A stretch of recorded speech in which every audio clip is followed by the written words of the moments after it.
नमस्कार भाई आप सभी को। आज हम लोग करेंगे सेट नंबर यह 700। ठीक है।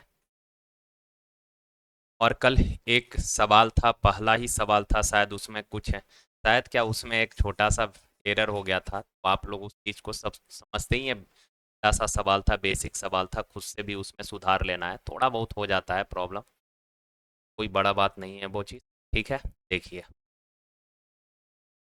देखिए यार, ये पहला सवाल है भाई। एक क्वाड्रेटिक इक्वेशन दिया है का इसके मूलों का जो प्रकृति है, नेचर है, वो क्या होगा। देखें, किसी भी क्वाड्रेटिक का जो नेचर होता है वो किस पे डिपेंड करता है, वो बी स्क्वायर माइनस 4ac पे। इसी को बोलते हैं डिस्क्रिमिनांट, हिंदी में विवेचक बोला जाता है। आप सबको पता है, अगर B square minus 4ac zero से बड़ा होगा तो मूल जो होंगे ये वास्तविक होंगे, वास्तविक यानी रियल, और असमान होगा। और अगर भाई B square minus 4ac zero के बराबर हुआ, कुल जो है ये समान होगा। वास्तविक तो होगा ही, साथ के साथ इक्वल होगा। वास्तविक और इक्वल, समान। और तीसरा केस है बी स्क्वायर माइनस 4ac अगर जीरो से छोटा हुआ तो मूल अवास्तविक। अवास्तविक या इसी को काल्पनिक भी बोल, इमेजिनरी। ये ध्यान रखिएगा, इसको बोलते हैं विवेचक या विविधकर, डिस्क्रिमिनांट बोला जाता है इंग्लिश। तो कई बार पूछ देगा आपसे कि बताइए, क्वाड्रेटिक इक्वेशन देगा और इसका विवेचक या विविधकर का मान क्या होगा, यानी बी स्क्वायर माइनस 4ac आपसे पूछा है। और किसी भी क्वाड्रेटिक इक्वेशन का जो नेचर है वो किस पे डिपेंड करता है, बी स्क्वायर माइनस 4ac पे। अगर ये जीरो से बड़ा हुआ, अच्छा कोई भी वैल्यू जीरो से बड़ा होगा, इसका मतलब क्या हुआ, जैसे ये लाइन आप बचपन से देखते आए हैं, ये जीरो है, सर दाएं साइड जाइएगा तो वैल्यू पॉजिटिव होता जाएगा और साथ के साथ बड़ा तो होगा ही। ठीक है। और जीरो से बाएं साइड आइएगा तो वैल्यू छोटा होते जाएगा। तो हम आपसे बोलेंगे कि जीरो से छोटा कहने का मतलब क्या होता है, वैल्यू निगेटिव, और जीरो से बड़ा कहने का मतलब होगा भाई वैल्यू पॉजिटिव। तो आप जरा बताइए, तो अगर ये जीरो से बड़ा है इसका मतलब इस क्या होगा, ये पॉजिटिव होगा सर। अच्छा, ये जीरो से छोटा है इसका मतलब क्या होगा, ये निगेटिव होगा। क्लियर है ना बात, इतना समझ गए होंगे। अब देखिए जरा सवाल क्या है भाई, x square minus 5x plus 7 बराबर जीरो, कहा इसके मूल का प्रकृति क्या होगा, तो बी स्क्वायर माइनस 4ac निकाल लीजिए। तो b कहने का मतलब x का कॉफिशियंट, तो -5 का स्क्वायर करिएगा 25 हो जाएगा, -4 गुना a, एक्स स्क्वायर का कॉफिशियंट कुछ नहीं यानी कि 1 है, एक, और कांस्टेंट वैल्यू क्या है 7। तो भाई ये 25 माइनस 28 यानी -3, तो वैल्यू निगेटिव आ गया ना, निगेटिव यानी जीरो से छोटा है। अब ये जीरो से छोटा है तो मूल कैसा होगा, अवास्तविक। अवास्तविक यानी कि काल्पनिक। ये वास्तविक वास्तविक वास्तविक तो नहीं होगा, वास्तविक नहीं होगा। क्लियर है ना बात। चलिए नेक्स्ट देखिए। कहा भाई किसी बिल पर 32% की छूट और 20% की दो क्रमिक छूट पर विक्रय मूल्य के बीच का जो डिफरेंस है वो 25 रुपए है। तो देखिए, तो 32 रुपए का एक सिंगल डिस्काउंट मिल रहा है आपको, ठीक है। और दूसरा कंडीशन है कि 20% का दो सक्सेसिव डिस्काउंट मिलेगा। और सक्सेसिव डिस्काउंट कैसे निकालते हैं, x plus by minus x Guna by और बट्टा, यही सक्सेसिव डिस्काउंट का फॉर्मूला होता है। तो बताइए 20% के दो सक्सेसिव डिस्काउंट का इक्विवेलेंट डिस्काउंट क्या होगा, तो 20 + 20 माइनस 20 गुना 20/100। भाई दो जीरो से ये दो जीरो कटेगा, 20 + 20 40, और में से 2 गुना 2 4 घटाइएगा तो कितना आ जाएगा 36%। यानी 20-20% के दो लगातार छूट के इक्विवेलेंट डिस्काउंट कितना हो जाएगा, 36% हो जाएगा। का यही दोनों डिस्काउंट के बाद जो विक्रय मूल्य बनेगा उसका डिफरेंस है 25 रुपया। अच्छा, परसेंट में जो डिफरेंस आएगा कितने परसेंट का आएगा, 4% का। कहा वास्तविक मूल्य बताइए, यानी 100% का वैल्यू पूछा है, तो भाई 4 से काटिएगा 25 बार, 25 × 25 कितना हो जाएगा, 625, ऑप्शन नंबर बी, ठीक है। चलिए ये देखिए, कहा नियमित बहुभुज में भुजाओं की संख्या ज्ञात कीजिए यदि प्रत्येक आंतरिक कोण जो है 160 डिग्री है। भाई प्रत्येक यानी एक अंतःकोण, प्रत्येक मतलब क्या है, एक अंतःकोण, और आप सबको पता है सभी अंतःकोणों का योग क्या होता है, n-2 इंटू 180 डिग्री। एक अंतःकोण की अगर बात करेगा तो नंबर ऑफ साइड से डिवाइड कर दीजिए, एक अंतःकोण आ गया, और एक अंतःकोण इसने दिया है कितना, 160। अब बराबर के दोनों साइड जरा गौर से देखिए तो, 2 से ये काटेंगे 8 बार में, 2 से काटिए 9 बार में, 9 से भाई दोनों को मल्टीप्लाई करेंगे तो ये बनेगा 9n-18, और n क्रॉस होके इधर जाएगा तो 8 × n 8n हो, 8n इधर आके 9n में से घटेगा, n का वैल्यू कितना, 18, ऑप्शन नंबर। देखिए इसमें 3 ठो फॉर्मूला, मतलब बेसिक 5 फॉर्मूला है, वो आपको पता होगा, एक बार और रिवाइज करा देते हैं। किसी भी पॉलीगन के सभी अंतःकोणों का योग क्या होता है, सभी अंतःकोणों का योग होता है भाई, सभी अंतःकोणों का योग, सभी अंतःकोणों का योग n-2 इंटू 180। अगर एक अंतःकोण बोले, एक अंतःकोण क्या होगा भाई बताइए, एक अंतःकोण,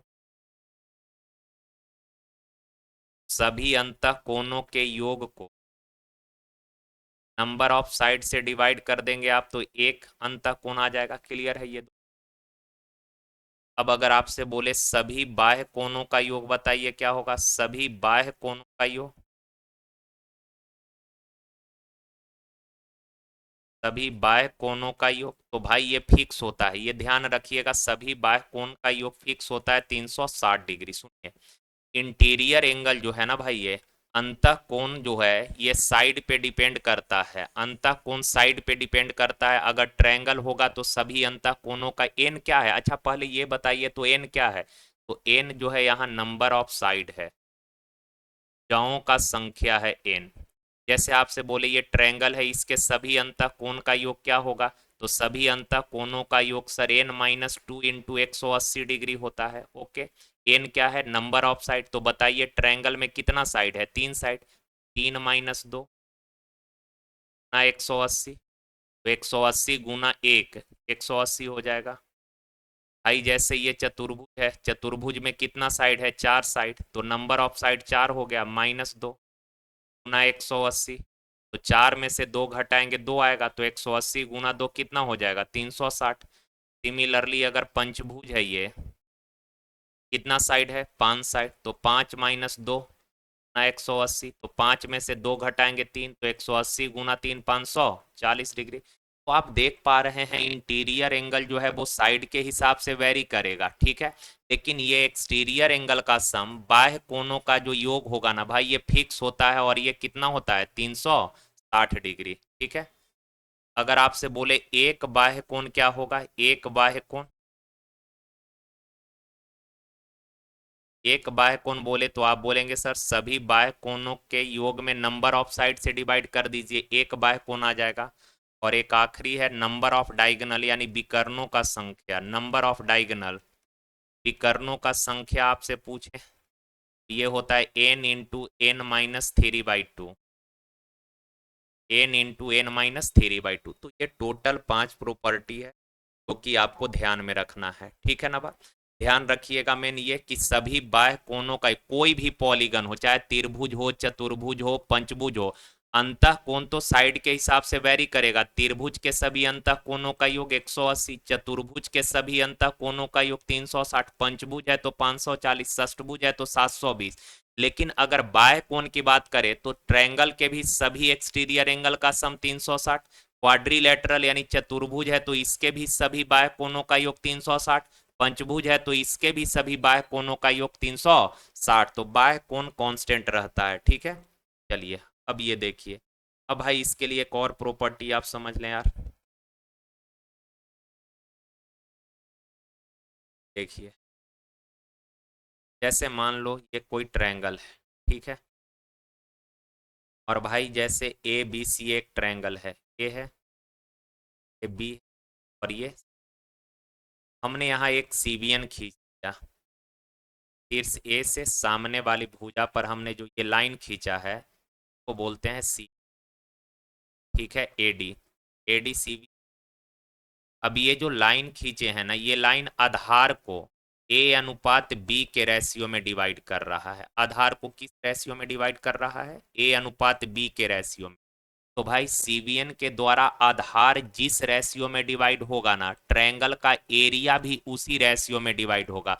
अगर बेस का रेशियो ए अनुपात बी है तो ट्रायंगल का जो एरिया है इसका रेशियो भी क्या होगा? ए अनुपात। क्लियर है? ये ध्यान रखिएगा, बेस का रेशियो अगर ए अनुपात बी, तो दोनों ट्रायंगल का एरिया का जो रेशियो होगा ये भी ए अनुपात होगा। मान लो आप ये कोई ट्रायंगल है, ये ट्रायंगल है, और भाई ये सीबियन एक ठो,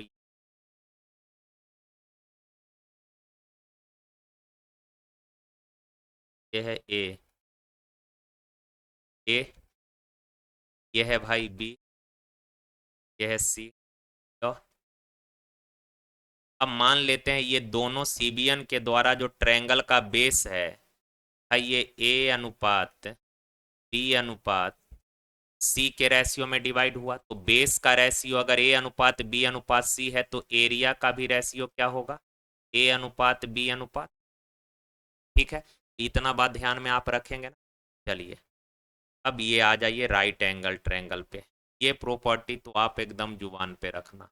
जैसे ये राइट एंगल ट्रायंगल है भाई, ए बी सी, उन बीच समकोण।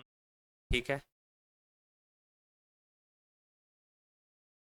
ये जो 90 वाला एंगल है, यहाँ से हाइपोटेनस पर यानी कर्ण पर हमने लंब खींचा है बीडी। ये बीडी लंब है, बीडी क्या है? लंब है एसी पर।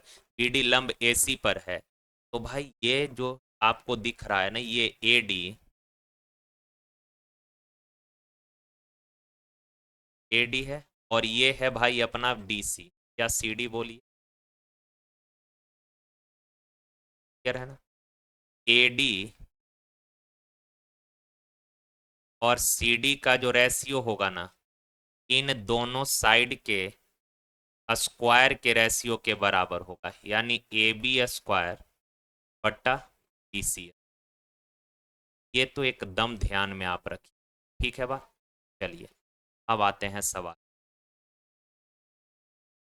कहा भाई ये एक राइट एंगल ट्रायंगल है ए बी सी, कोण बी कोण ए पर समकोण है, यानी ये वाला एंगल जो है ए है, ये शीर्ष ए है।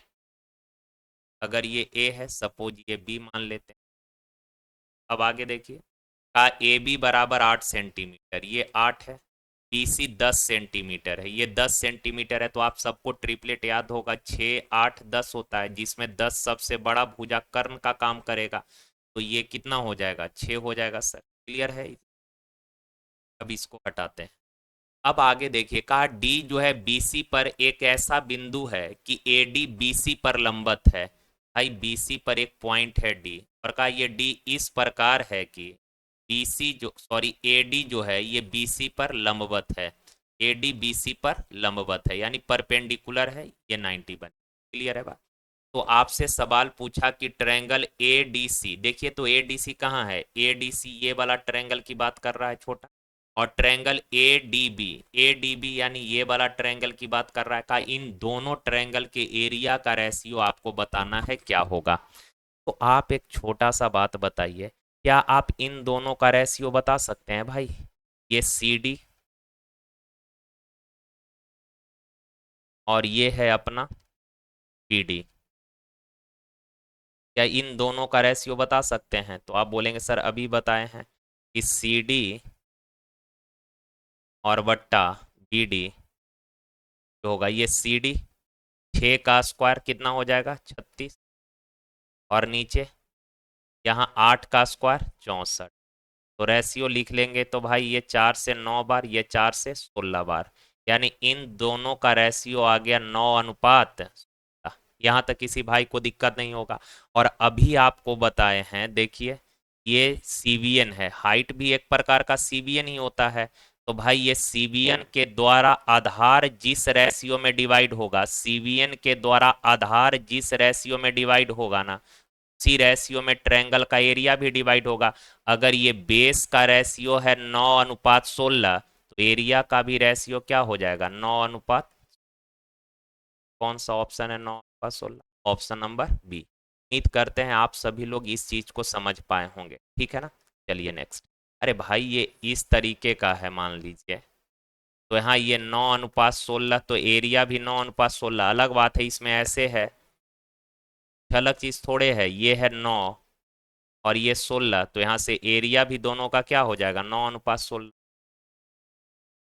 अब ये देखिए, का समानांतर चतुर्भुज की आसन भुजा 10 सेंटीमीटर और 8 सेंटीमीटर है। एक समानांतर चतुर्भुज है भाई, सपोज ये समानांतर चतुर्भुज है। आसन कहने का मतलब आजू बाजू का साइड है 10। समानांतर चतुर्भुज में तो पहले आप जानते हैं, आमने सामने का भुजा पैरेलल और इक्वल होता है। आमने सामने का भुजा पैरेलल और इक्वल होगा। तो सपोज ये 10 है, ये 8 है, तो भाई ये भी 8 हो जाएगा, ये 10 हो जाएगा।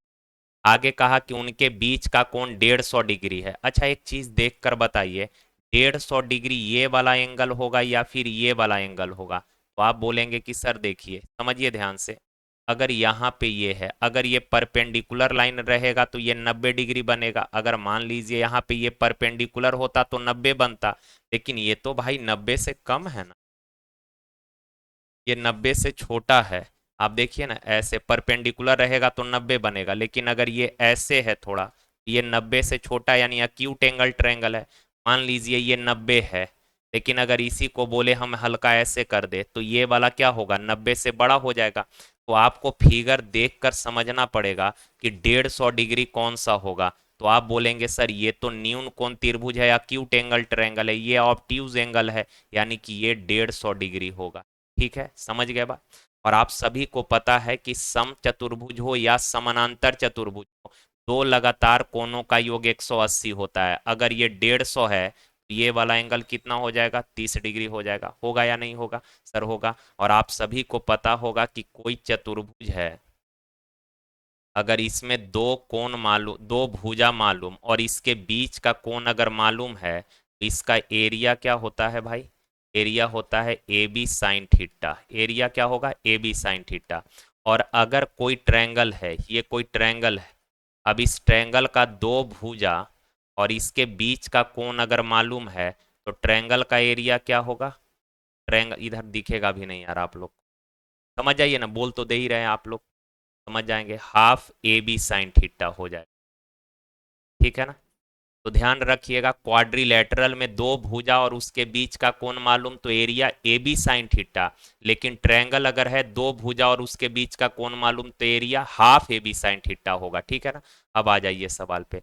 यहाँ दो भुजा 8 और 10 मालूम है, बीच का कोण 30 है, तो एरिया निकाल लेंगे। आप चाहें तो यहाँ से 10 और 8 बीच का कोण 150 से भी, लेकिन साइन 150 का वैल्यू थोड़ा सा तो 30 डिग्री के कंपैरिजन में निकालने में टाइम लग ही जाएगा।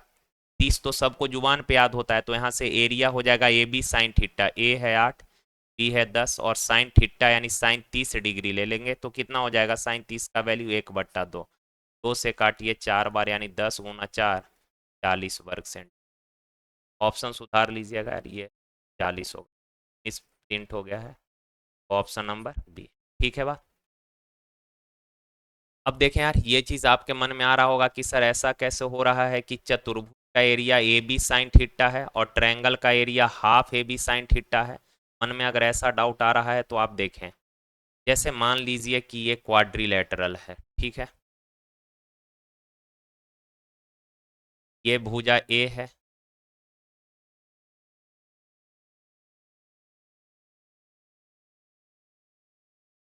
ये ए है भाई, ये भी क्या होगा, ये बी है, तो ये भी क्या होगा, और बीच का कोण मान लेते हैं थीटा। ठीक है।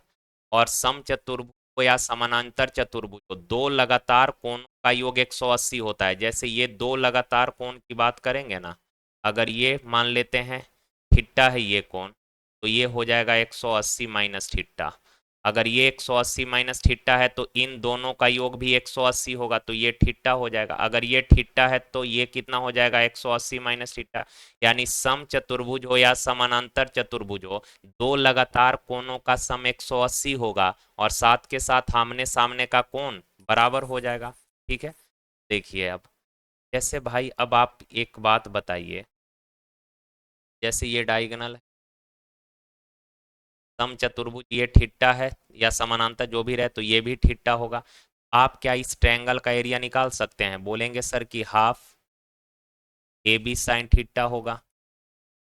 अच्छा, इस ट्रायंगल का भी एरिया क्या होगा? तो half A B sine theta. और दोनों ट्रायंगल को जोड़ देंगे तो क्या पूरे चतुर्भुज का एरिया नहीं आ जाएगा? तो भाई इस चतुर्भुज के अंदर दो ट्रायंगल बना है कॉन्ग्रुएंट, एक ट्रायंगल का एरिया इतना है, दो ट्रायंगल का एरिया कितना, तो दो से गुना कर देंगे तो दो से दो कट जाएगा, पूरे क्वाड्रिलेटरल का एरिया क्या आ जाएगा, ए बी साइन थीटा। ठीक है, ध्यान रखेंगे, ट्रायंगल अगर रहेगा तो half A B sine theta होगा, और क्वाड्रिलेटरल है तो ए बी साइन थीटा होगा। चलिए नेक्स्ट, नहीं ना, देखिए कहा त्रिभुज में A B plus B C, A B plus B C है 7.1,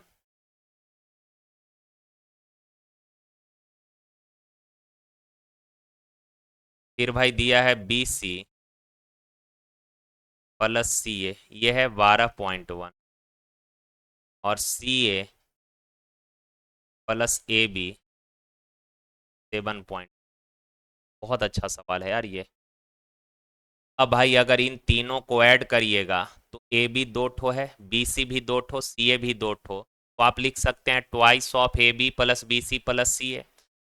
डायरेक्ट हम लिख देते हैं A B plus B C plus, और इधर सबको ऐड करेंगे तो ये आ जाएगा भाई 4, ये 12 आ 7 19 आ 7 26.4, और 2 से डिवाइड कर देंगे। क्यों 2 से डिवाइड करेंगे? क्योंकि इधर ए बी दो ठो, बी सी दो ठो, सी ए दो ठो, तो twice of A B plus B C plus C A बराबर 26.4 लिखेंगे तो 2 से ये कटेगा ना।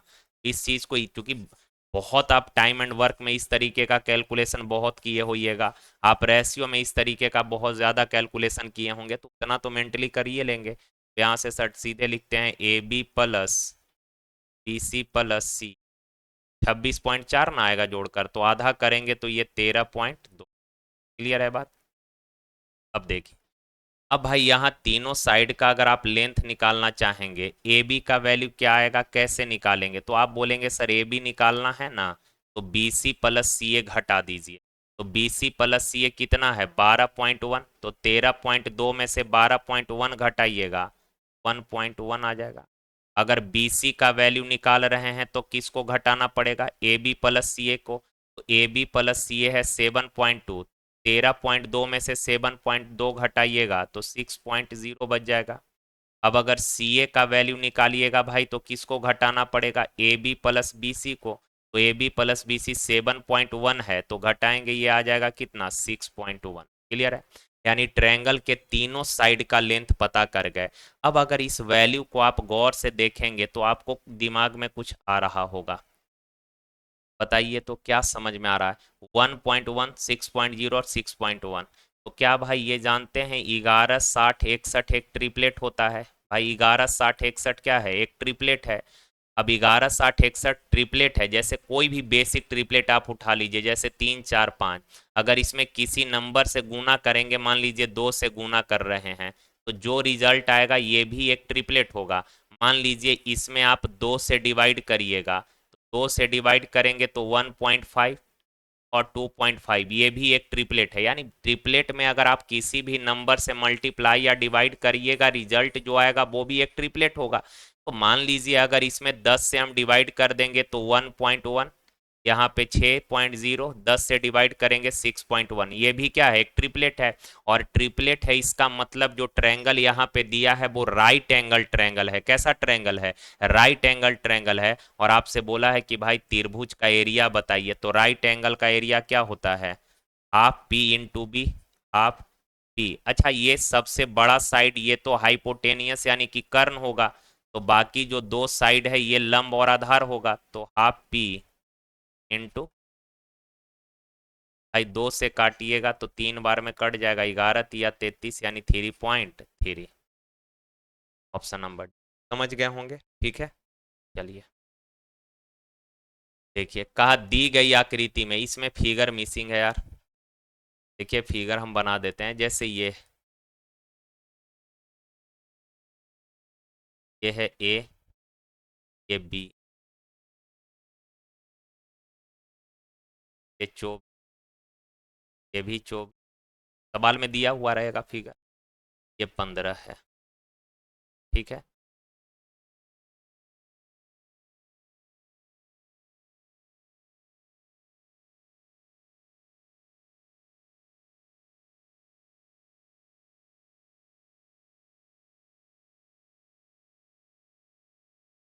ये है क्यू, यहाँ पे ये ऊपर वाला हिस्सा 10 है, ये वाला हिस्सा 5।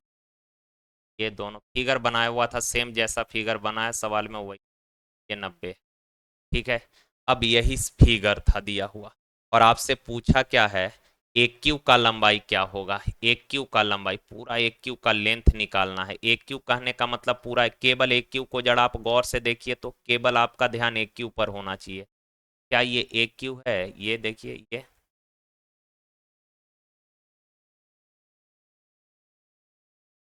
है ना, इसी का वैल्यू आपको निकालना। थोड़ा सा दिमाग लगाइए, क्या कर सकते हैं इस, भाई कैसे एक क्यू निकलेगा। तो आपको पता है कि सर अगर सी क्यू का वैल्यू निकाल लेंगे तो एक क्यू आ जाएगा। अच्छा ये सबसे पहले बताइए, ए बी सी डी आयत होगा, क्योंकि आमने सामने का भुजा बराबर है। ये 24 है, ये 24, ये 15 है, ये भी 10 और 5 पूरा 15 है, तो आयत है। आयत होने के कारण ये प्रत्येक एंगल 90 होगा। ये कोण कितना डिग्री, 90 डिग्री हो जाएगा। क्लियर है ना बात, ये 90 डिग्री है सर।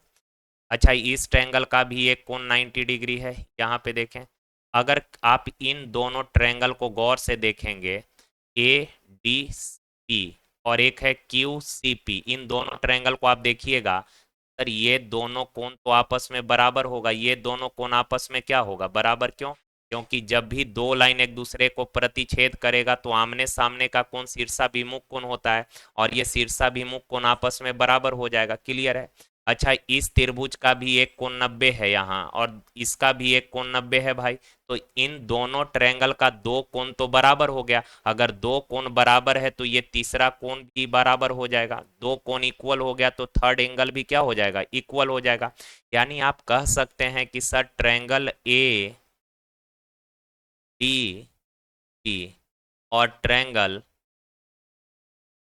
क्यू सी पी, ये दोनों ट्रायंगल सिमिलर है भाई। दोनों ट्रायंगल क्या हो जाएगा, सिमिलर है। और अगर ये दोनों ट्रायंगल सिमिलर हो गया तो सिमिलर ट्रायंगल, ये दोनों ट्रायंगल दिख रहा है ना आपको, ध्यान से देखिए तो। एक ट्रायंगल अपना ये है,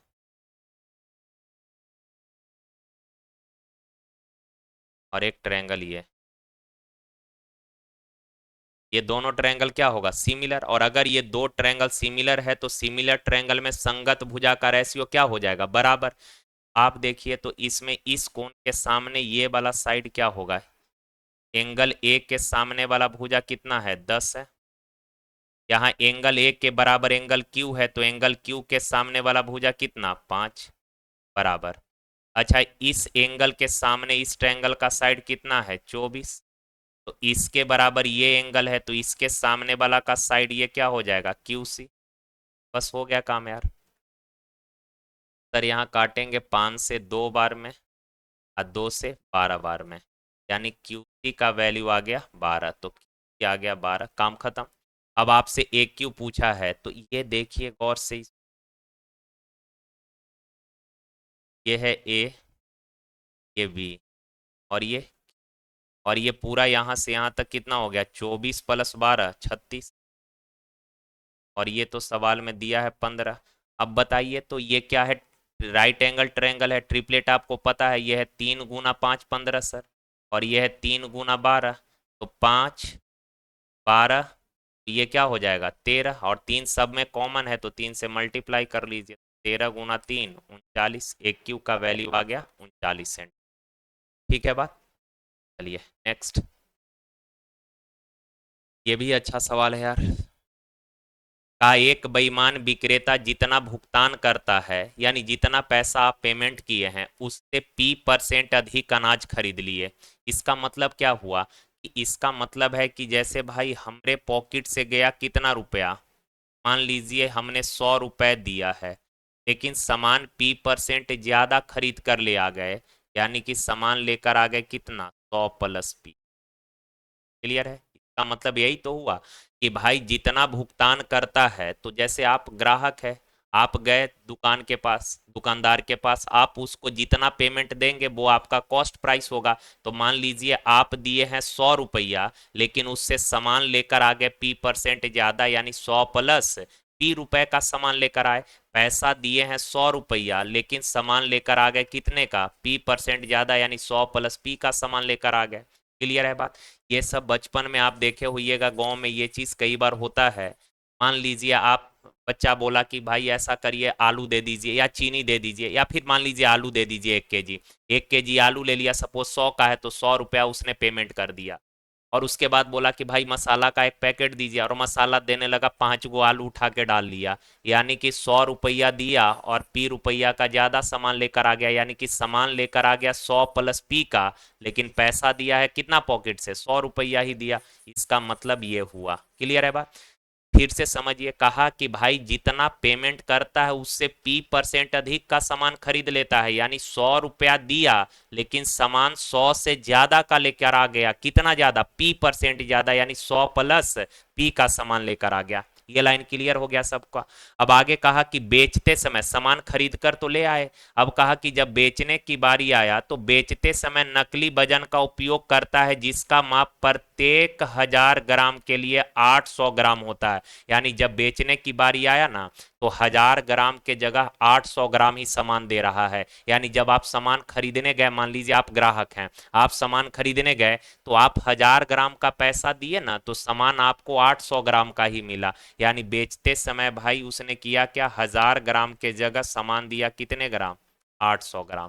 क्लियर है यहाँ तक? कहा कि वह वस्तु को लागत मूल्य से 10% अधिक पर बेचा, यानी कि 10 का चीज था, 11 रुपया में बेच दिया। और इस प्रकार इन सब को मिलाकर नेट प्रॉफिट जो है 65% हुआ है। तो भाई ये सक्सेसिव है। तो कहा इन तीनों का जो सक्सेसिव घटना घटा, तो इफेक्ट आया है, वो क्या हुआ है, 65% लाभ, यानी कि नेट प्रॉफिट है 65%, यानी 100 का चीज 165 में उसने बेचा, सब मिला जुला के। अब भाई ये सक्सेसिव घटना है, तो आप इसको क्रॉस करके काट सकते हैं। पहले तो ऐसे काट लेते हैं, 2 से कितना बार, 4 बार, और 2 से ये कटेगा कितना बार, और कोई कटेगा क्या, नहीं कटेगा। अब सक्सेसिव है तो सबको गुना कर लीजिए, 100 × 4 × 100, ये हो जाएगा भाई 4 पर कितना, 0, और बट्टा में इधर सबको गुना करिएगा, तो भाई 11×5 = 55, ऐसे लिख लेते हैं, 100 + P, 55 लिख लेते हैं, और बराबर में नेट इफेक्ट है कितना।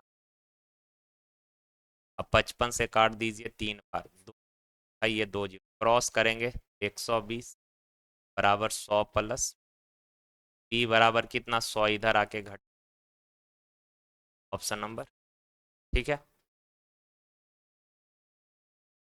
देखिए, कहा एक नियमित बहुभुज के आंतरिक और बाह्य कोणों के बीच का अंतर 144 है। भाई किसी पॉलीगन के आंतरिक और बाह्य कोण का डिफरेंस दिया है, इंटरनल एंगल और एक्सटर्नल एंगल का जो डिफरेंस है ये 144 है। और आप सबको पता है कि इंटरनल और एक्सटर्नल एंगल का जो सम होता है ये 180 डिग्री होता है। कोई भी पॉलीगन, मान लीजिए ये कोई पॉलीगन है, पूरा नहीं बना रहे, ऐसे आधा अधूरा फिगर बना दिए। अब ये पॉलीगन है, इसका इंटीरियर एंगल है ये, और भाई ये इस पॉलीगन का एक्सटीरियर एंगल है। ठीक है, एक्सटीरियर एंगल। तो आप सबको पता है कि स्ट्रेट लाइन पर जो ये टोटल कोण बनता है ये कितने डिग्री का होता है, 180 डिग्री का। तो ये हमेशा ध्यान रखिएगा, किसी भी पॉलीगन के इंटीरियर एंगल और एक्सटीरियर एंगल का सम कितना होता है, 180। जैसे ये त्रिभुज है, ये त्रिभुज का इंटरनल एंगल है, ठीक है, और ये ट्रायंगल का एक्सटीरियर एंगल है भाई। तो बताइए ये जो टोटल एंगल बनेगा ये टोटल कितना डिग्री, 180। तो किसी भी पॉलीगन के इंटीरियर और एक्सटीरियर एंगल का जो सम होता है वो कितना होता है, 180 डिग्री। ये दिया नहीं है, ये वी नो, यानी हम लोग जानते हैं ये ऐसा होता है। और ये सवाल में गिवन है इंटीरियर और एक्सटीरियर एंगल का डिफरेंस। अब यहां से आप बताइए एक्सटीरियर एंगल निकाल सकते हैं क्या? दो संख्या का योग मालूम है, दो संख्या का अंतर मालूम है। छोटा वाला अगर नंबर निकालना है तो घटाकर दो से डिवाइड कर देते हैं, तो 180 में से 44 जाएगा 36, 36 का आधा 18, यानी कि एक्सटीरियर एंगल 18 डिग्री है। का भुजाओं की संख्या, तो भाई सभी बाह्य कोणों का योग कितना होता है? 360 डिग्री। सभी बाह्य कोणों के योग में अगर एक बाह्य कोण से, अरे भाई अभी तो बताया कुछ टाइम पहले कि एक बाह्य कोण अगर निकालिएगा, एक बाह्य कोण निकालना है तो सभी बाह्य कोणों के योग में नंबर ऑफ साइड से डिवाइड कर देंगे एक बाह्य कोण। अब इसी को क्रॉस करेंगे तो एन बराबर क्या हो जाएगा? 360 बट्टा एक बाह्य कोण, यानी सभी बाह्य कोणों के योग में अगर एक बाह्य कोण से भाग देंगे तो नंबर ऑफ साइड आ जाएगा। या आप कह सकते हैं कि सर सभी बाह्य कोणों के योग में नंबर ऑफ साइड से डिवाइड करेंगे तो एक बाह्य कोण होगा। तो 360 को आप 18 से डिवाइड कर देंगे तो नंबर ऑफ साइड आ जाएगा कितना? Option number. अगर आप ऐसे नहीं करना चाहते हैं तो आप ऐसे करिए। देखिए नियमित बहुभुज के आंतरिक और बाह्य कोणों के बीच का डिफरेंस कितना है? 144। अच्छा इस सवाल में क्लियर किया है क्या सभी बाह्य कोण और सभी अंतः कोण ऐसा लिखा है? नहीं। अगर कुछ नहीं लिखा है तो समझ जाना आप एक अंतः कोण और एक बाह्य कोण की ये बात कर रहा है। अगर किसी सवाल में एक या सभी बाह्य कोण क्लियर नहीं किया है तो आप समझना एक अंतः कोण और एक बाह्य कोण की बात कर रहा है। तो कहा है कि बहुभुज के आंतरिक और बाह्य कोणों के बीच का अंतर, तो भाई एक अंतः कोण क्या होता है? n-2 इंटू 180 डिग्री बट्टा एन। और एक बाह्य कोण क्या होता है? 360 बट्टा एन। और इन दोनों का डिफरेंस दिया है 144 डिग्री। क्लियर है बात यहाँ तक? अगर आप देखेंगे तो 18 से काट दीजिए, 18 से अगर नहीं काटना चाहते हैं तो आप इसको 36 से काट दीजिए, 36 से 5 बार, 36 से ये कितना बार? 10 बार, और 36 से ये कट जाएगा 4 बार। क्लियर है ना बात? क्लियर है सर? अब यहाँ से एलसीएम हो जाएगा एन, ये 5 दूना 10 एन -500, क्या लिख दिया? कल ही प्रॉमिस किए थे कि अब गलती नहीं। 5 एन -10 और माइनस ये हो जाएगा 10 बराबर 4।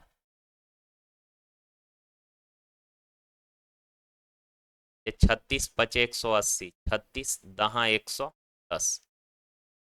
ठीक है, और 4 सही है। ये हो गया भाई 5n-20 बराबर 4n। 4n इधर आके घटेगा तो n बराबर क्या आ गया? 20। कैसे भी आप कर सकते। ये देखिए का मिश्रण में रेत और बजरी का अनुपात 7:8 है। रेत है R फॉर रेत, B फॉर बजरी, इनका रेशियो है कितना? 7:8। फिर आगे कहा है कि जबकि बजरी और सीमेंट का अनुपात, बजरी और सीमेंट, C फॉर सीमेंट लिख देते हैं, कितना है रेशियो? 6:7। अब इन दोनों रेशियो को बैलेंस करना पड़ेगा। आप देखिए तो बजरी दोनों जगह कॉमन है तो इसका वैल्यू भी सेम होना चाहिए या नहीं होना चाहिए? आप ऐसे भी करके कर सकते हैं, 7-8 है, ये 6 और 7 है, क्रॉस 7 छक 42, 8 छक 48, 8 सते 56। ये आउटडेटेड तरीका है, इस तरीके से नहीं करना है। आप यहाँ देखिए बजरी अगर सेम है तो बजरी का वैल्यू इक्वल करना है, तो भाई 8 है, 6 से कटने वाला नंबर 24, तो यहाँ 3 से गुना कर लेते हैं, यहाँ भी 3, और यहाँ 4 से, तो यहाँ भी 4 से, 21, और ये 24, दोनों जगह सेम ही है, यहाँ भी 24 है, यहाँ भी 24, और ये 7 चौक 28। कहा है रेत और सीमेंट का अनुपात है, रेत और सीमेंट का अनुपात क्या हो जाएगा? 21:28। काटेंगे तो 7 तिया 21, 7 चौक 28, 3 4। जबकि ये सब भाई कुछ नहीं करना है, ऐसे सवाल में इतना अगर टाइम खराब करेंगे तब तो हो जाएगा। आप यहीं पे कर लीजिए, 7 और 8, बजरी यहाँ भी है, बजरी यहाँ भी है, दोनों जगह बजरी कॉमन है, तो 8 6 से कटने वाला नंबर कितना हो जाएगा? 24। तो इसमें 4 से गुना, और इस 8 तिया 24, इसमें 3 से गुना और इसमें 4 से, ये हो जाएगा 21 और ये हो जाएगा 28, रेशियो लेंगे 3।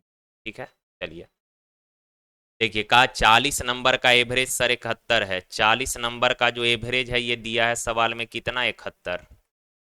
कहा यदि एक संख्या 100 को 140 से बदल दिए, यानी कि 40 नंबर था ना, उसमें कोई एक संख्या 100 है।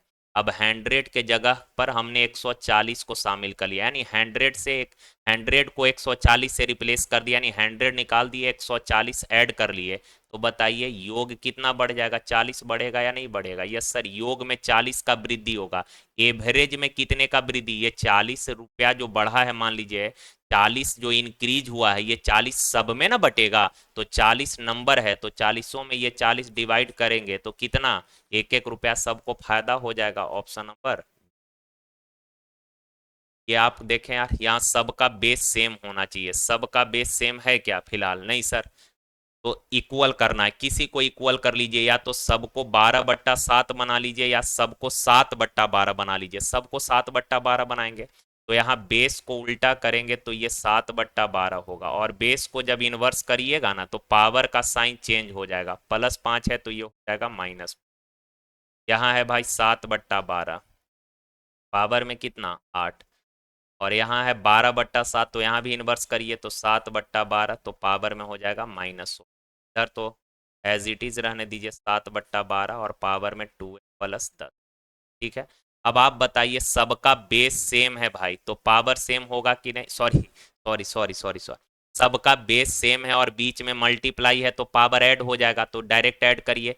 -5 अब +8 हो जाएगा, +3, +3 और -16 क्या हो जाएगा? -13।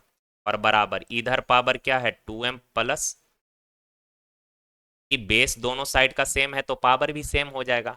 अब भाई यहाँ से 2m बराबर, भाई -10 इधर आएगा तो -23 हो जाएगा, तो m बराबर क्या हो जाएगा? -23/2।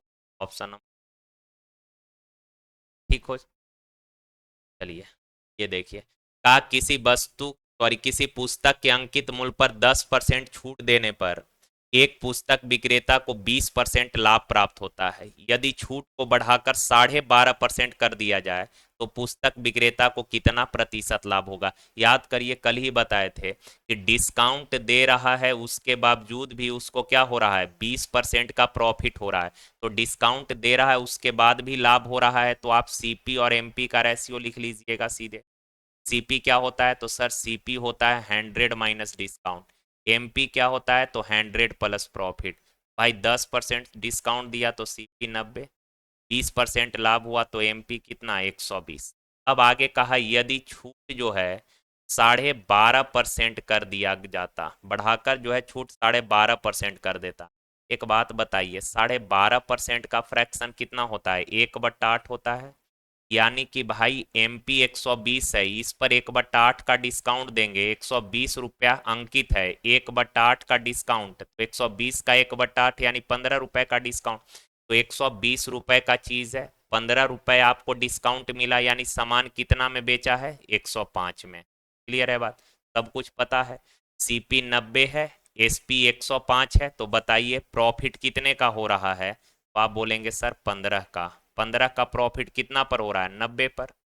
भाई 15 एकम 15×6 = 90, और 1/6 कितना होता है? 16 सही 2/3 पर। ओके, उम्मीद करते हैं आप सभी लोग इस सवाल को समझ पाए होंगे। आसान सा सवाल था। देखिए ये कहा भाई 63 किलोमीटर पर आवर की चाल से चल रही रेलगाड़ी ए विपरीत दिशा से 45 के चाल से आ रही रेलगाड़ी बी को पूरी तरह पार करने में 21 सेकंड का समय लेती है। अच्छा एक बात बताइए, दो रेलगाड़ी अगर एक दूसरे को पार कर रही है तो कितना डिस्टेंस ट्रेवल करना होगा? दोनों ट्रेन के लंबाई के योग कितना दूरी तय करना होगा? अगर कोई रेलगाड़ी किसी खंभे को पार करेगा तो केवल अपनी लंबाई जितना डिस्टेंस ट्रेवल करना होगा। कोई रेलगाड़ी किसी पेड़ को पार करेगा तो केवल अपनी लंबाई जितना डिस्टेंस ट्रेवल करना होगा। लेकिन अगर दो रेलगाड़ी एक दूसरे को पार कर रही है तो कितना डिस्टेंस ट्रेवल करना होगा? तो दोनों रेलगाड़ी को अपने लंबाई के योग जितना। क्लियर है बात?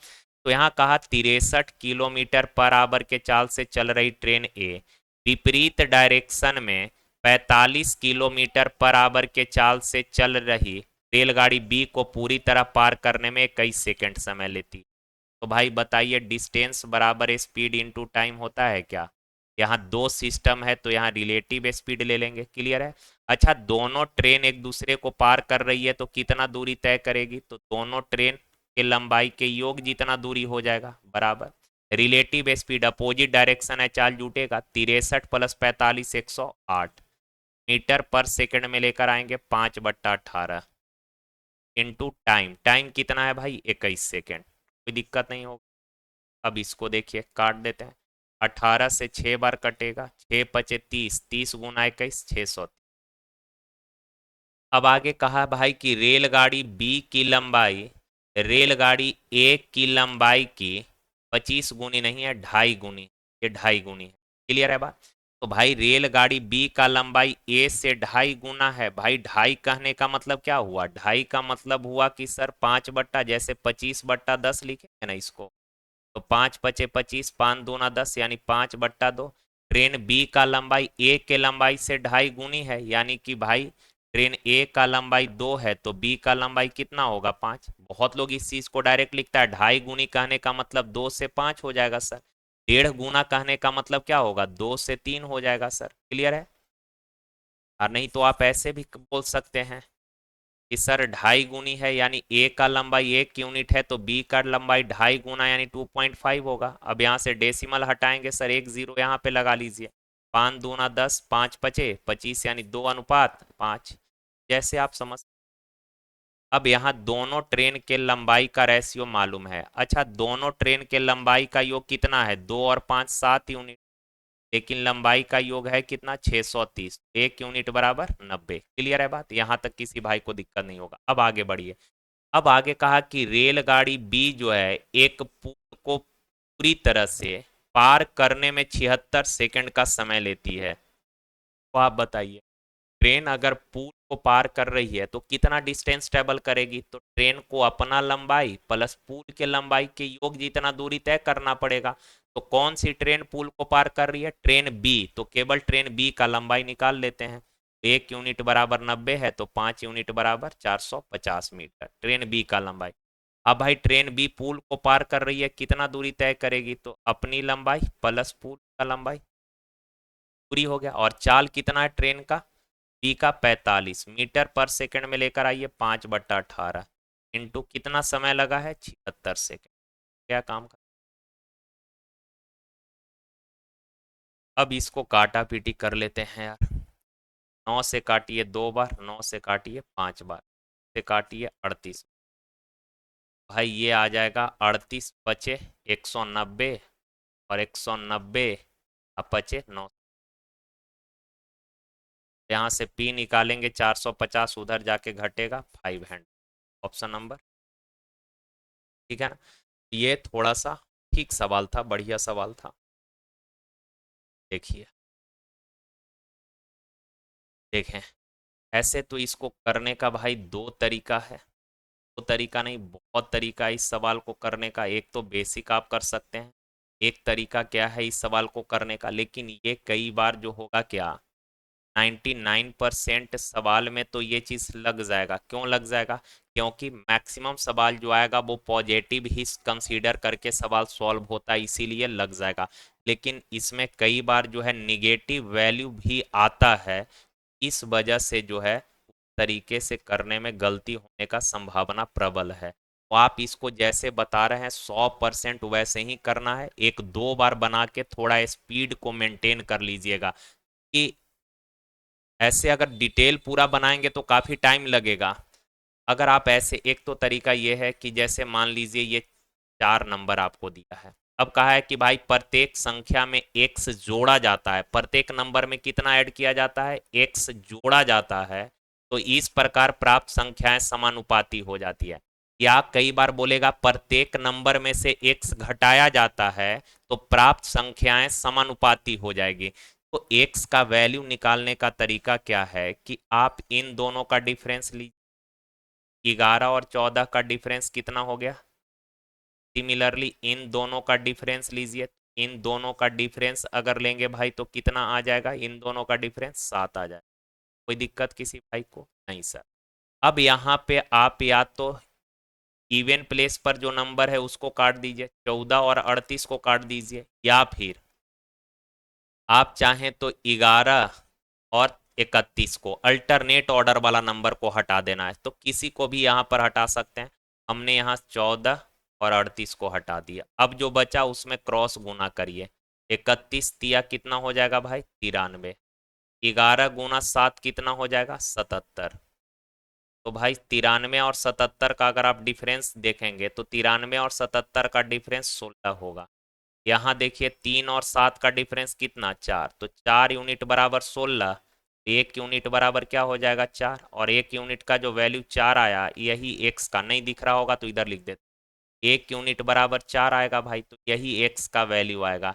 यानी कि 4 अगर हर नंबर में ऐड करेंगे तो प्राप्त संख्याएं समानुपाती हो जाएगी। तो एक्स का वैल्यू 4 आ गया। और आपसे सवाल क्या पूछा है कि 3x अनुपात बाई समानुपात बाई अनुपात 8x-5, तो 3x एक्स का वैल्यू 4 है तो 4 गुना 3 12 अनुपात बाई समानुपात बाई अनुपात 8 चौक 32 में से 5 घटाइएगा 27। क्लियर है। और आप सभी को पता है कि सर समानुपात का केस है तो इनर का मल्टीप्लाई एक्सट्रीम के मल्टीप्लाई के बराबर होगा, यानी अंदर वाले का गुना, ये जो अंदर वाला दोनों वैल्यू है इसका प्रोडक्ट है, बाहर में जो ये दो नंबर है कॉर्नर पर इसके प्रोडक्ट के बराबर होगा। तो by Guna by by square बराबर 12 गुना 27 होगा। अच्छा बाई बराबर क्या होगा, स्क्वायर हटाएंगे तो रूट। अच्छा इस 27 में से 3 निकाल के 12 को दे दीजिए तो 12 तिया 36 हो जाएगा और ये 9 हो जाएगा। 36 का 6 9 का 3 तो कितना 18, ऑप्शन नंबर। लेकिन हम बोलेंगे कि ये तरीका अब नहीं करना है, कि कई बार जो वैल्यू आएगा ना निगेटिव आता है, इसमें ऑलवेज पॉजिटिव आएगा, ऑलवेज पॉजिटिव वैल्यू आ जाएगा। तो इस बार जो 2025 में सवाल, एक 2023 में भी ये एक सवाल पूछा हुआ था CHSL का, उसमें भी वैल्यू निगेटिव आता है। केस में फिर आपको गलती होने का संभावना प्रबल हो जाए। ठीक है, अभी जो बता रहे हैं आप इसको फॉलो करिए, यही चीज़ है। लेकिन वहां पे निगेटिव तो निगेटिव आएगा, पॉजिटिव रहेगा तो पॉजिटिव वैल्यू आएगा। ठीक है ना, देखिए ध्यान से समझिए। जैसे भाई कहा इन चारों में से प्रत्येक में हमने x जोड़ा तो प्राप्त संख्याएं समानुपाती हो गई। भाई समानुपाती हो गई यानी कि रेशियो सेम हो गया, प्रत्येक में x जोड़ दिए हैं, प्रत्येक में x जोड़ दिए तो प्राप्त संख्याएं जो है क्या हो गई समानुपाती हो। कई बार बोलेगा प्रत्येक में से x घटाए हैं तो प्राप्त संख्याएं समानुपाती हो, तो घटाने की बात करेगा तो -x कर लेंगे। ठीक है, अब देखिए, अब ध्यान क्या रखना है कि जैसे 14 में से 11 को घटा कर लिख लेंगे तो कितना आ जाएगा। अगर यहाँ 14 में से 11 को घटा रहे हैं ना, नीचे वाला में से ऊपर वाला नंबर को घटा कर लिखे हैं 3, यहाँ भी नीचे वाला में से ऊपर वाला नंबर को घटाइए, तो 38 में से 31 घटाइएगा तो यहाँ कितना आ जाएगा 7 आ जाएगा। आएगा कि नहीं आएगा। या फिर आप ऐसा कर सकते हैं कि 11 में से 14 को घटाएंगे तो -3 आएगा, तो यहाँ भी 31 में से 38 को घटाइएगा तो -7। ध्यान रखना है जो चेंज आप जो ऑपरेशन बाएं साइड कर रहे होंगे सेम ऑपरेशन दाएं साइड करना है। ठीक है, तो यहाँ पर हमने फिलहाल नीचे वाला नंबर में से ऊपर वाला नंबर को घटा लिया तो 3, दाएं साइड भी वही काम किए। अब जो वैल्यू आया आप करिए का 3 को 31 में गुना कर लीजिए, इस ऊपर वाला नंबर टर्म में गुना करिए, 3 से इसके ऊपर वाला नंबर को गुना करिए तो 31 तिया 93 प्लस 3x हो जाएगा। सिमिलरली इस 7 से इसके ऊपर वाले नंबर को गुना करिए तो भाई 7 से 11 सते 77 अब प्लस 7x। थोड़ा सा लाइन इधर उधर ज़्यादा हो गया तो कंफ्यूज मत करिए, फिर से देखिए हमने क्या बोला। अब ये जो 3 है ना भाई, इस 3 से यहाँ ऊपर में गुना और ये 7 से इसमें गुना कर लीजिए, बाकी को भूल जाइए। 3 से गुना करिएगा तो 93 अब प्लस 3x, 7 से उधर गुना करिएगा तो 11 सते 77 प्लस 7x। अब यहाँ भाई 3x इधर जाके 7x में से घटेगा 4x, ये 77 इधर आके 93 में से घटेगा भाई 16। एक्स बराबर क्या आ गया, अच्छा एक्स का वैल्यू 4 आ गया। क्लियर है। ऐसा नहीं है कि ये मुश्किल है, ये भी बहुत अच्छा अप्रोच है। आप इसी से करना, 2 बार 4 बार प्रैक्टिस थोड़ा कर लीजिएगा लिख के, ताकि ये स्पीड बन जाएगा। अब यहाँ एक्स का 4 आ गया तो यहाँ देखिए तो 3x है, 3x यानी 4 गुना 3 12 अनुपात बाई समानुपात बाई, और यहाँ है 8x तो x है 4 तो 8 चौक 32, 32 में से 5 जाएगा भाई 27 हो गया। By Guna by by square, और यहाँ 12 गुना 27 पाई बराबर क्या हो जाएगा, रूट अंडर तीन निकाल के यहाँ देंगे तो 36 हो जाएगा ये, और ये 9 हो जाएगा। 6 × 3 18, ऑप्शन नंबर। ठीक है, इसी तरीके को फॉलो करिएगा। बस ध्यान रखना है कि जो ऑपरेशन बाएं साइड कर रहे हैं वही ऑपरेशन दाएं साइड। नीचे 14 से 11 घटाए तो इधर भी 38 से 31 घटा लेंगे। ठीक है, चलिए ये आप लोग कर लेंगे खुद से, बहुत आसान। देखिए ये बस देखने में बड़ा है, बाकी है सवाल काफी आसान। का राजेश के पास 180 लीटर तेल जो है ए और 220 लीटर तेल बी है, वह कई एक समान कंटेनरों को दोनों प्रकार प्रकार होना चाहिए, दोनों प्रकार जो है ये तेलों से इस तरह से भरता है कि प्रत्येक कंटेनर में केवल एक ही प्रकार के तेल ही भरा होता है, यानी मिक्स नहीं करना है। ठीक है, मिक्स नहीं करना है। ए प्रकार का तेल डाल रहे हैं तो एक कंटेनर में केवल एक ही प्रकार का ए प्रकार का ही तेल होना चाहिए, दूसरा कंटेनर जो भी होगा उसमें बी प्रकार का ही तेल डालना है, मिक्स नहीं कर देना है। कहा राजेश द्वारा प्रयुक्त प्रत्येक कंटेनर का अधिकतम आयतन कितना हो सकता है ताकि राजेश के पास मौजूद दोनों प्रकार के संपूर्ण तेल को इन कंटेनरों में भरा जा सकता है। मैक्सिमम वॉल्यूम पूछ रहा है भाई, तो मैक्सिमम यानी एचसीएफ बताना पड़ेगा। तो आप देखिए ऑप्शन से देख लीजिए, ऐसा संख्या कौन है जो 180 और 220 को कंप्लीटली डिवाइड कर रहा है। तो भाई 80 से तो कटेगा नहीं, जीरो सब जगह हटा दीजिए, तो इसको 18 22, तो यहाँ केवल 8 देखिए। क्या 8 से 18 22 कटेगा? नहीं सर। क्या 40 से कटेगा? नहीं सर। 20 से कटेगा? यस सर, दोनों कटेगा। 60 से नहीं कटेगा। यानी कि अधिकतम क्षमता जो होगा प्रत्येक कंटेनर का वो कितना होगा, 20-20 लीटर का आपको कंटेनर उठा के लाना होगा। ये देखिए का एम और एन नल दोनों एक साथ 20/3 घंटे में एक टैंक भर सकते हैं। यदि नल एम केवल 4 घंटे काम करता है और शेष टैंक नल एन केवल 9 घंटे में भरता है, तो नल एन द्वारा टैंक को भरने में कितने घंटा का समय लगेगा, ये सवाल है। तो भाई टोटल वर्क से कर लेते हैं कि सर एम प्लस एन ये दोनों नल मिलकर अगर किसी टैंक को भरना चाहे, टैंक भर जाएगा कितने देर में, तो 20/3 आवर। ये फर्स्ट डेटा से टोटल कैपेसिटी आ गया टैंक का। सेकंड में कहा एम केवल 4 घंटे तक चला तो 4 एम, के बाद शेष टैंक को एन भरने में 9 घंटा लिया है तो 9 एन। टैंक भर गया यानी ये भी टोटल वर्क है, वापस में दो क्या हो जाएगा, बराबर। अब भाई 20 से इधर गुना कर लेंगे दोनों जगह, तो ये हो जाएगा 20 एम और प्लस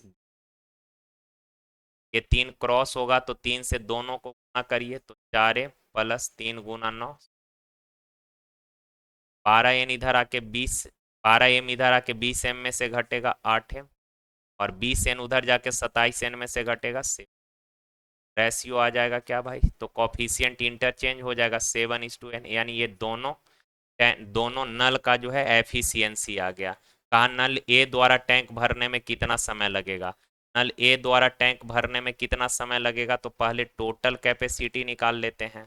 देखिए तो यहाँ एम प्लस एन, एम का एफिशिएंसी 7 है, एन का 8, तो 8 और 7 15, हाँ 20/3 ये टोटल एफिशिएंसी हो। अब का इसको टैंक नल एन इस टैंक को कितने देर में भरेगा, तो नल एन के एफिशिएंसी से डिवाइड कर दीजिए। 3 से काटेंगे 5 बार में भाई, 4 से 2 बार में, 4 से 5 बार में, 25/2 यानी 12.5 घंटा। ठीक है ना।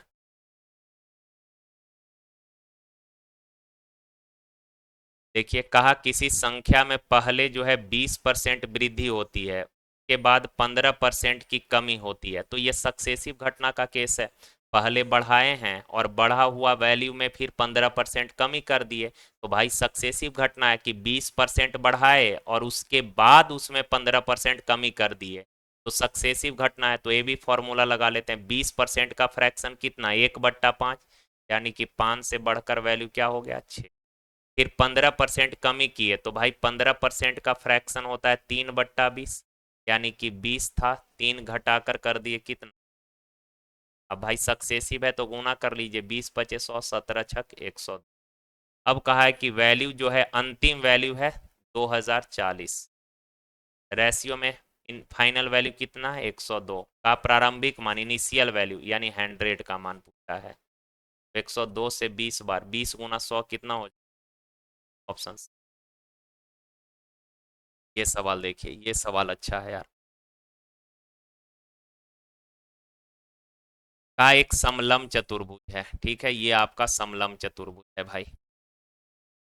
कहा समानांतर भुजा, ये लाइन इंपॉर्टेंट है, समानांतर भुजाएं और उसकी ऊंचाई चार के सर्व अंतर के साथ एक समानांतर श्रेणी में है।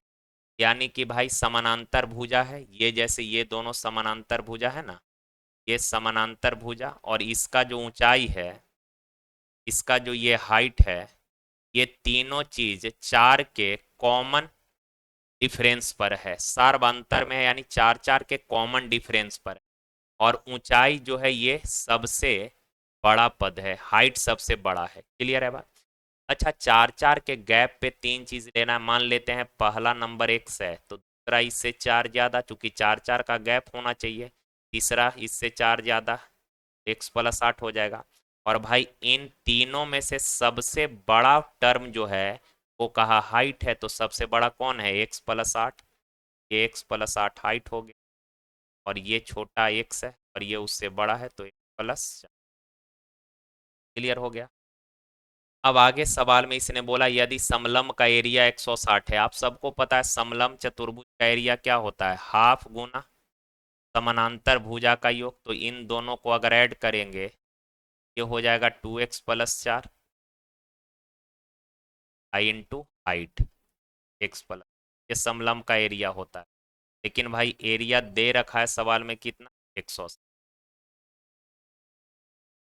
अब सॉल्व करिए यार। ये 2x से पहले दोनों को गुना कर लीजिए, तो 2x² प्लस 8x, फिर इस 4 से दोनों को गुना करिए, 4x+32। अच्छा, ये बट्टा वाला जो दो है ये क्रॉस होके दाएं साइड चला जाएगा, तो 16 दूना 32, 320 हो जाएगा। जाएगा कि नहीं? Yes sir.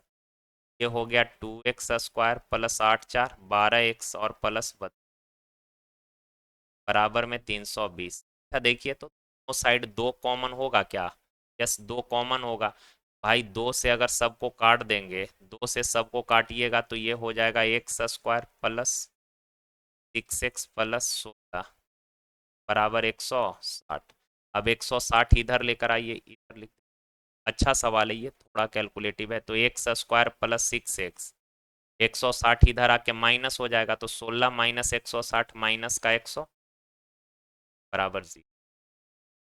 अब क्या करना होगा? अब इसका फैक्टर करना होगा। तो भाई 144 माइनस में है, आप ऐसा दो नंबर पिक करिए जिसको गुणा करने पर माइनस 144 हो और जोड़ने पर प्लस का 6 हो। तो 18 अठे 144 होता है सर, होता है ना?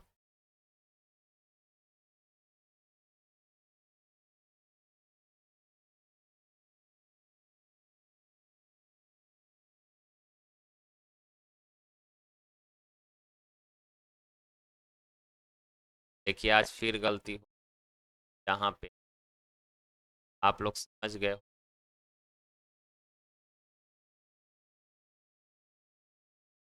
यहाँ 2x से गुना करेंगे, 2x² दो अठी 16x हो जाएगा ये, 4x और 4 अठी 32, 4, ये कितना? 10x।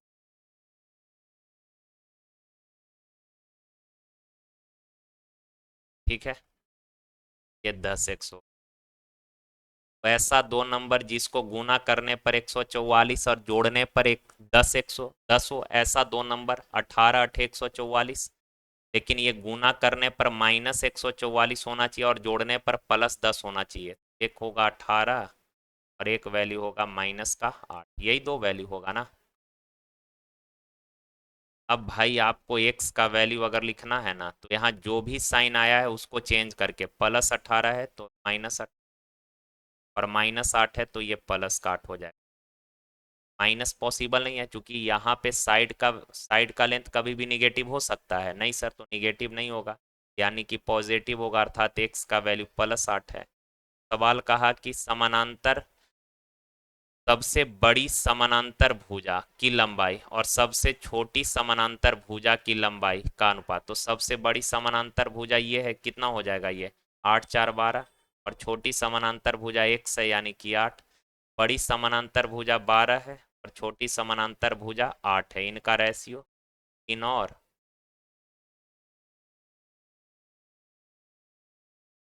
ठीक है।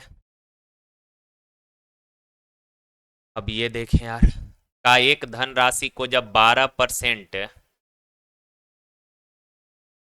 प्रति वर्ष साधारण ब्याज पर निवेश किया जाता है तो 2 वर्ष बाद की राशि 8250 हो जाती है। अच्छा, हो जाती है कहने का मतलब ये अमाउंट क्या है? मिश्र धन है। कहा आपसे कि साधारण ब्याज बताइए। ये तो जड़ 12.5% के दर से, 12.5% प्रति वर्ष साधारण ब्याज के दर पर, यानी 1 साल का ब्याज है 12.5%। रेट ऑफ इंटरेस्ट यानी 1 ईयर का ब्याज होता है। तो रेट अगर 12.5% है यानी 1 ईयर में 12.5% ब्याज मिलेगा, तो 2 साल का ब्याज कितना हो जाएगा सर? 1 साल में 12.5% तो 2 साल में 25% ब्याज हो जाएगा। अगर ब्याज 25% है, प्रिंसिपल 100% होता है, ब्याज 25 है, तो अमाउंट कितना हो जाएगा? 125%। काम खत्म। मिश्रधन इसने दिया है कितना? 8250%। में मिश्रधन कितना है? 125%। का साधारण ब्याज ज्ञात करना है, यानी 25% का वैल्यू निकालना है। अब 25 से काटिएगा 5 बार में, 5 से काटिएगा, 5 एकम 5। ठीक है, 5 छक, 5 पचे 25, 1050।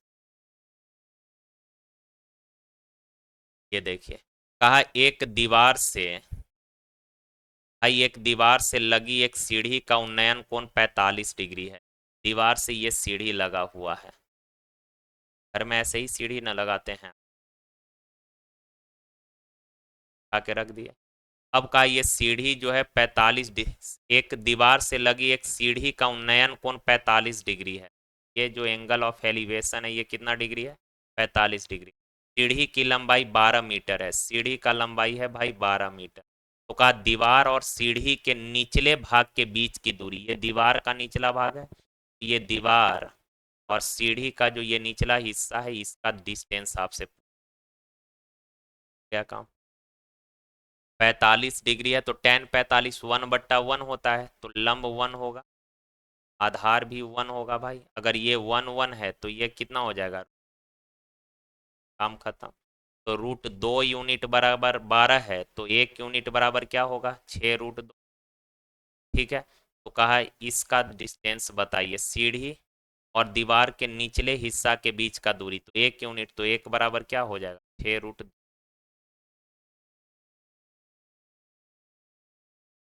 देखिए, राजू और रमन किसी काम को 12 और 16 दिन में करेगा। राजू जो है काम 12 दिन में, और रमन भाई जो है काम 16 दिन में करे।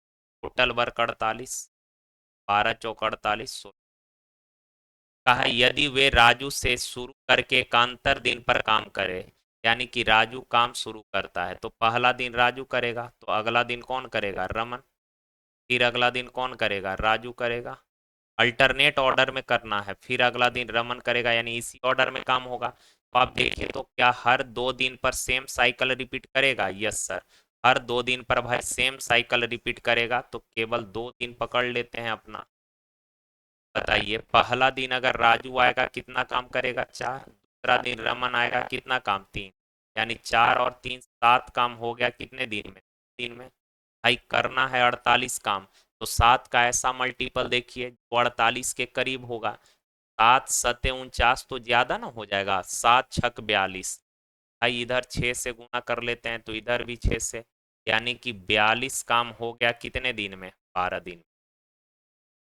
आप बताना, टोटल 48 काम करना है जिसमें 42 काम हो गया, अभी रिमेनिंग बचा है कितना काम? 6 काम। ठीक है, 6 काम अभी और बचा है सर, तो ये 6 काम करने के लिए पहला दिन कौन आएगा? राजू भाई आएगा।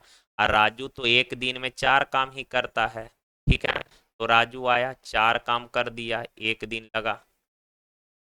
आप बोलेंगे सर 6 काम करना था, 4 काम करके राजू आज चला गया, तो अब बच गया है कितना काम? 2 काम। ये 2 काम करने के लिए नेक्स्ट डे कौन आएगा? रमन आएगा। और रमन करता है भाई 3 काम एक दिन में। रमन का एफिशिएंसी 3 है, यानी 3 काम एक दिन में। 2 काम कितने दिन में कर देगा? रमन के एफिशिएंसी से डिवाइड कर दीजिए। तो यहाँ देखिए, तो 42 × 6 = 48 काम हो गया। टाइम कितना लगा? 12 1 13 दिन। 13 सही और 2/3 दिन और है ना, तो 13 सही 2/3। 13 सही 2/3 दिन।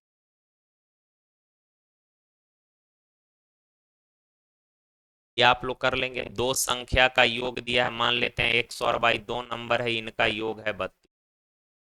एक्स बड़ा है, वाई छोटा है, एक्स इज ग्रेटर देन।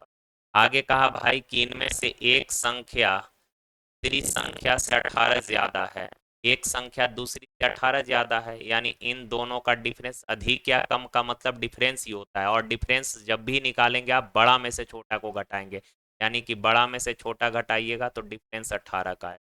तो कहा बड़ी संख्या बताइए, यानी एक्स का वैल्यू निकालना है तो बड़ा निकालना है, जोड़ कर आधा करिए। 32 और 18 50 का आधा कितना हो जाएगा? ये देखिए, इसमें भी सुधार कर लीजिए, प्लस नहीं है कि माइनस हो। ठीक है। देखिए यार, दो छोटा छोटा रिजल्ट आप ध्यान रखिए। जैसे मान लीजिए कि आपको दिया है एक्स स्क्वायर प्लस 1/x बराबर ए। ठीक है।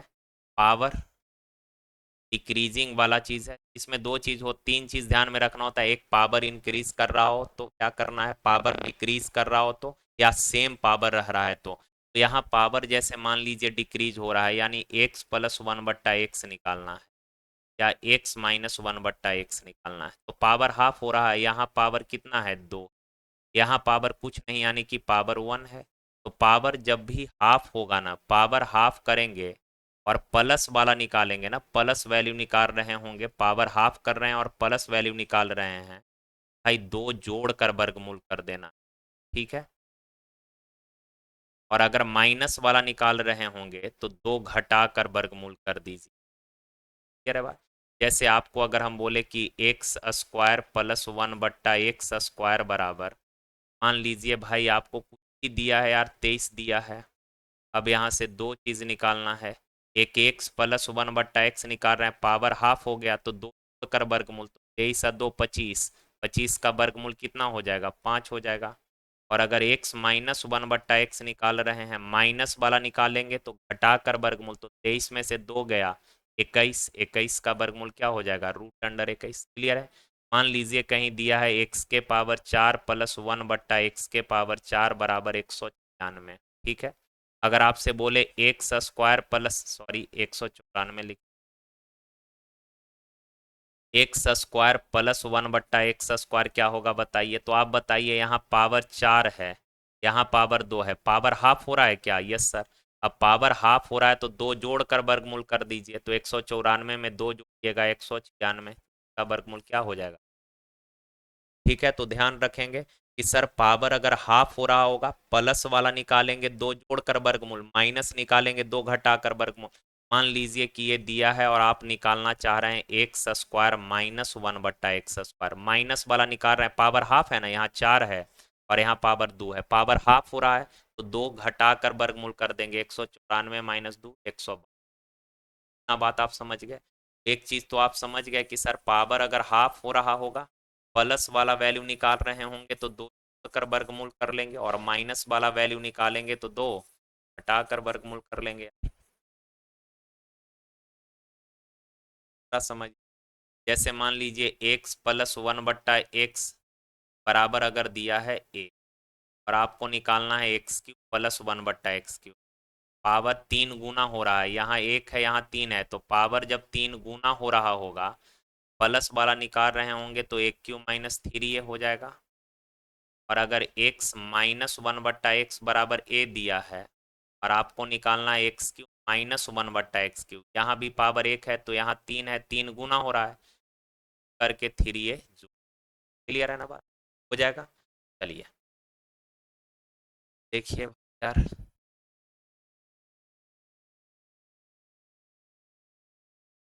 आपको दिया है सवाल d² प्लस 1/ds, और यहाँ निकालना है dq माइनस 1/dq, यानी कि निकालना पड़ेगा पहले d माइनस 1/d। यहाँ पावर दो है, यहाँ पावर एक है, पावर हाफ कर रहे हैं और माइनस वाला वैल्यू निकालना है, घटा कर वर्गमूल, तो 18 में से दो घटाएंगे 16 का वर्गमूल क्या हो जाएगा। अब भाई d माइनस 1/d मालूम है, अगर dq माइनस 1/dq निकालना है तो 4 का क्यू और प्लस का 3 गुना 4 कर दें, 4 का क्यू 64 प्लस 12 कितना हो जाएगा,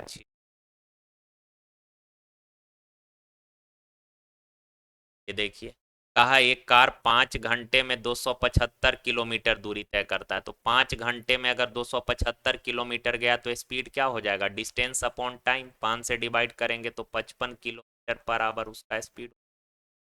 अब आगे कहा यदि इसकी गति 5 किलोमीटर पर आवर कम कर दी गई, 55 था, 5 कम कर देंगे तो स्पीड क्या हो जाएगा, 50 किलोमीटर पर आवर। तो 250 किलोमीटर जाने में कितना समय लगेगा, तो भाई ये स्पीड 50 है, 50 से 250 हो जाएंगे कितना घंटा, 5 घंटा।